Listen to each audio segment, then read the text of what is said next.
నిజానికి సూర్య భగవానుడి నామాలు 108 అనే చెప్పినప్పటికీ ఈ 119 నామాలు సూర్య భగవానుడికి ఎదురుగుండా నిలబడి ఎవరైతే రోజు ప్రార్థన చేస్తారో వాళ్ళని సూర్య భగవానుడు అనుగ్రహిస్తాడు.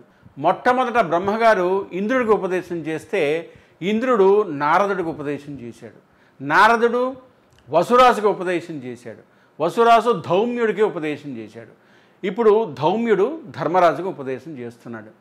ఈ 119 నామాలు ప్రతిరోజు కూడా సూర్య భగవాను చూస్తూ చదువుకోవాలి.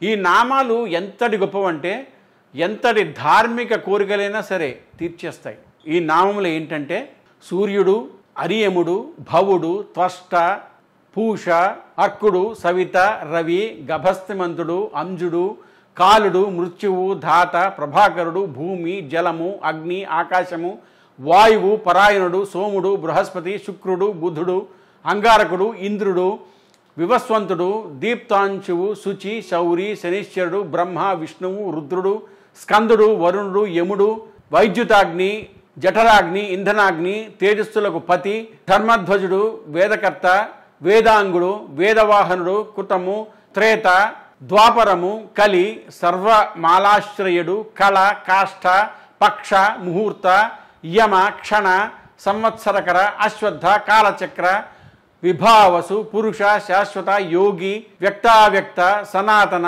కళాధ్యక్ష, ప్రజాధ్యక్ష, విశ్వకర్మ, తమోనుజుడు, వరుణుడు, సాగర, అంశువు, జీమూతుడు, జీవనుడు, అవిహుడు, భూతాశ్రయుడు, భూతపతి, సర్వలోక నమస్కృతుడు, షష్ఠ, సువర్తకుడు, వక్ని, సర్వమునకు ఆది, అలోలువుడు, అనంతుడు, కపిలుడు, భానువు, కామదుడు, సర్వతోముఖుడు, జయుడు, విశాలుడు, వరదుడు, సర్వధాతు నిషేవిత, మనస్సు, సుపర్ణుడు, భూతాది, శీఘ్రగుడు, ప్రాణధారకుడు, ధన్వంతరి, ధూమకేతువు, ఆదిదేవుడు, ఆదిత్యుడు, ద్వాదశాత్మ, అరవిందాక్షుడు, పిత, పీత, మాత, పితామహుడు, స్వర్ణద్వారము, ప్రజాద్వారము, మోక్షద్వారము, త్రివిష్టవము, దేహకర్త, ప్రశాంతముడు, విశ్వాత్ముడు, విశ్వతోముఖుడు, చరాచరాత్ముడు, సూక్ష్మాత్ముడు, మైత్రేయుడు, కరుణాన్వితుడు. ఈ నామములు అన్నీ డిస్క్రిప్షన్లో పెట్టబడి ఉన్నాయి.